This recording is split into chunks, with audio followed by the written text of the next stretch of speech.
আগের দুটো এপিসোডে আপনাদের দেখেছিলাম পুরুলিয়াতে আমার কাটানো রিসোর্টে কিছু সুন্দর মুহূর্ত আর 6টা দারুণ টুরিস্ট স্পট। এবার চলে এলাম পুরুলিয়ার মেন অ্যাট্রাকশন মুখোশ গ্রামের দিকে।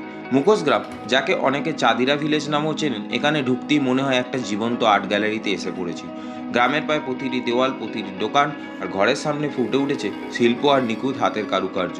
এইসব সুন্দর মুখোশ দেখতে দেখতে আলাপ হয়ে গেল এই দিদির সঙ্গে, যিনি আমাদের বলেছিলেন এখানকার মুখোশ তৈরির ইতিহাস আর কিভাবে প্রজন্মের পর প্রজন্ম ধরে এই শিল্পকে বাঁচিয়ে রাখা হয়েছে। মুখোশগ্রাম ঘুরতে ঘুরতেই বেশ অনেকটা সময় কেটে গেল, তাই আর দেরি না করে আবার গাড়িতে উঠে রওনা দিলাম পাখি পাহাড়ের দিকে। পাখি পাহাড়ে পৌঁছানোর আগে একটা মজার তথ্য, মার্চ মাসের মাঝামাঝি এই পাহাড়টাকে অনেকে লাল পাহাড় বলেও ডাকে, কারণ তখন পুরো পাহাড়টা জুড়েই ফুটে ওঠে লাল পলাশ ফুল, আর পাহাড় যেন আগুনের রঙে রাঙা হয়ে যায়। পাখি পাহাড়ে এসে দেখলাম পাথরের বিশাল গায়ে হাতের কারুকার্য, পাখির মূর্তি আর নানান ভাস্কর্য, যেন প্রকৃতির মাঝে একটা ওপেন এয়ার আর্ট গ্যালারি।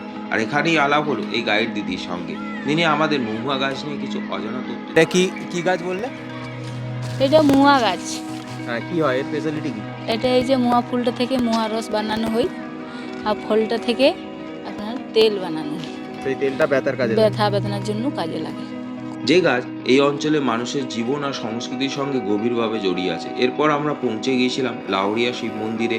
মহাদেবের আশীর্বাদ নিয়ে আবার রওনা দিলাম আমাদের ট্রিপের শেষ দুটো স্পট, লোয়ার ড্যাম আর আপার ড্যামের দেখতে।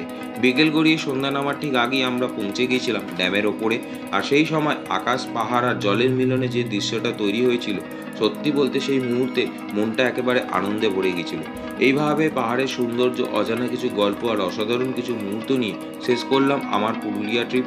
রাত 9:30 চক্রধরপুর হাওড়া ট্রেন ধরে আবার বাড়ি ফেরার পথে। আর হ্যাঁ, দেখা হবে আবার নেক্সট ভিডিওতে।